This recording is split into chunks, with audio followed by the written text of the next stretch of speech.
Hi, I'm Laura Flanders. Well, New York City is busy and brokerage firms are in the pink. Business, they say, is bouncing back. But at least 2 million of us New Yorkers live in poverty. 30% are low income and 1 in 5 is unemployed. So what to do? Well, that's the bailiwick of our next guest. She's Miquela Craytor of the New York City Economic Development Corporation, where, among other things, she is VP of Economic Transformation. Clearly, we need one. If decades of development policy have brought us this far, what innovative models are out there that might make for a more people-centered economy? Miquela, welcome to the program. Thanks for having me. So we're in agreement that we need a transformation, right?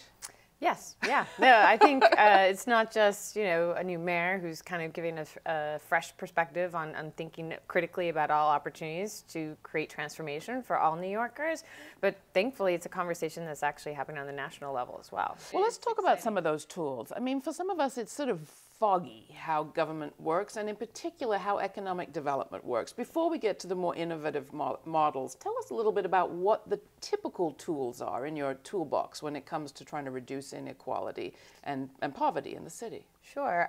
Through my work specifically at New York City Economic Development Corporation, we've tackled it through a couple different spots of techniques and tools and initiatives. So on one hand of my work, it's primarily focused on sort of what might be considered the old guard industries, industrial firms, manufacturers, transportation, construction firms. Programs like training, education. Exactly. Oftentimes we've structured these programs at a time in which we had a certain sense of what businesses' needs were, and they've shifted as larger trends across our world have created challenges and impacts for local businesses. We haven't necessarily caught up with our tools that we've offered in our toolkit of resources. And so that's one of the things that we've been doing in the department I sit in, specifically is kind of retooling the services and actually piloting and testing out new options. On the other side of the work I've been doing, we've actually just last year launched a pilot set of different initiatives to really reach many of the folks that you mentioned earlier in terms of lower income New Yorkers who perhaps don't have the skills and haven't necessarily gotten a 4-year degree. Like what? One program in particular is called Digital Work NYC. In this program, we actually worked with existing nonprofit partners on the ground in New York City, and we modified an existing computer class that they had to include a component that was online work, meaning the students, while they were learning how to work with Microsoft Office, they, as part of that program, also got an opportunity to create online work opportunities where they were, say, tagging photos, researching on the web information that would then feed into this online work platform. Now, you addressed this hearing that was held recently at the New York City Council that invited people who work in the area, well, of small business, but especially worker-owned cooperatives, to talk about what models they'd developed as strategies for reducing poverty. Here's a clip of what you had to say at your appearance at the hearing, and good for you for going. It is our understanding that worker cooperatives face many of the same issues encountered by all New York City small businesses, including finding funding, affordable space, and technical assistance needs. As the report states, worker cooperatives are not a well-known business model here in New York, with 23 cooperatives throughout the 5 boroughs. However, the report suggests that existing cooperatives can serve as a model for supporting small business growth in the city. Now, Miquela, you talked there about worker-owned co-ops as a potential model. What do you see the potential to be? Well, it's really exciting in the sense, what we know, again, from listening and learning from local businesses is, and this probably won't be any surprise it's really challenging to, one, have the courage to start something up, but one, not only to start it up, but to survive. I mean, it's a very competitive place in New York City, even if you aren't trying to start a business. Right. And so it's even more challenging when you come from not sort of a traditional business training background. If you don't have a business degree and you don't know necessarily what a business plan is, to have sort of the big idea that translate to a successful business, there's a lot of different hurdles that folks come across. What's exciting about worker-owned cooperatives is it kind of diversifies and spreads the risk among a number of people, so they can necessarily support one another in a way that traditional small business owners are very isolated and alone. And what did you hear at that hearing about the challenges that worker-owned co-ops face? Challenges that maybe the Department of Economic Development can help with? there are specific things the city could be doing in terms of reevaluating our existing tools, modifying them accordingly, whether it's the business training assistance, whether it's a business plan. How can we create the curriculum and modify it in a way that is more relevant to the worker-owned cooperative structure? Do people who are in worker co-ops sign up for the Office of Economic Development business trainings, small business owner trainings? No, not necessarily. I mean, New York City Economic Development Corporation, we tend to have more pilot initiatives that have not done as much. We have done some things for startups, but we have not necessarily done it in a way to really think about how do we bridge over to that community. So that's one quick fix that we're going to be looking at. Targeted outreach. Exactly. But more importantly, we work very closely with our sister agency, the Small Business Services, SBS for short, and they are actually a much larger group that works with a lot more small businesses across the city. What's exciting is that as we learn things, they jointly learn them, and already at that hearing, we were already committed as both agencies to look inside in-house to see what we have already on the shelves that we can modify in order to be more relevant. And what's exciting is that SBS has made that commitment to look at that curriculum, make sure that it's more relevant to this community. We should say you were formerly executive director at the Sustainable South Bronx organization, an organization fighting for better environmental conditions for people that live in the South Bronx. Right.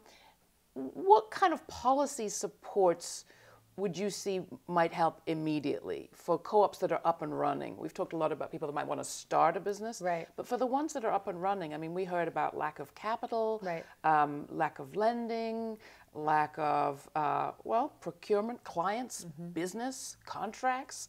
That sort of upbringing, if you will, in the Bronx really, to me, solidified the needs of that many programs that governments or larger institutions offer don't necessarily take into account the challenges that folks on the ground have in their personal lives, much less their professional ambitions. And so much of the work that I've had the opportunity to do at New York City EDC is really how do we tinker with our programs or create programs that are not just relevant to where people are today, but how do we make it so they're reachable? One of the great ways of looking and reflecting on where we've seen change is how the city made significant strides with creating opportunities, procurement opportunities specifically with the minority and women-owned business enterprise categories. So there was local law that was passed that really mandated the city re-look at itself and change its procurement practices to increase opportunity for these types of firms.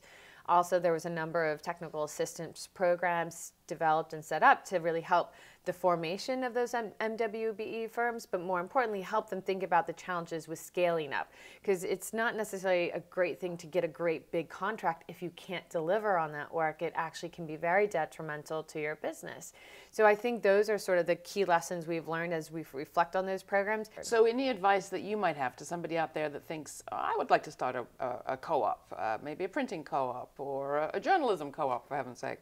Any advice to them? Can they get help from you?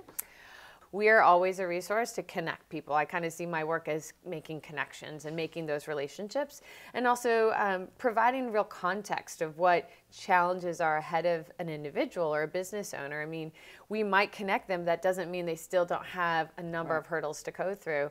Thankfully, people who take these leaps of faith, they have a great amount of courage. It takes a great deal of courage. So my job is to make sure encouraging that courage and help supporting them with the resources that we have at our disposal. And you talked about it in your comments to the hearing, but why, in your view, are worker co-ops something to get excited about in this picture? Because they're pretty small fry in a pretty enormous problem when it comes to the majority of New Yorkers living on the kind of low income that we're talking about, right, and the jobs being created.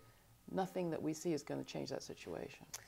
That's a great point. And for us, one of the critical things in terms of looking at worker-owned cooperatives, in terms of sitting with that sort of as a model as compared to other programs, what's particularly exciting based on the research we've received and heard from other experts across the city is that this is a model that can really be transformative to a population that typically has had numerous barriers and challenges, right? So one of the key components when you compare this sort of structure as compared to a traditional small business entrepreneur at it, alone and in isolation and trying to start something, again, you diversify risk, you diversify sort of the heads that are putting thought together to overcome the standard array of challenges. And to come back to where we began in the South Bronx, the other thing that I hear very clearly from people that run co-ops is that these are models of businesses that stay in the area. Right. They're not likely to make a lot of bucks and then leave.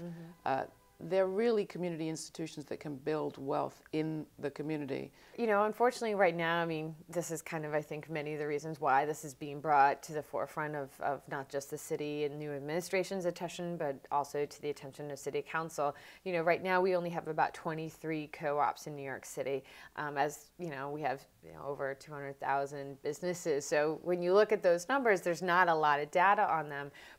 But broadly, from what we've learned, is your point is exactly true. These are more entrenched within the neighborhood.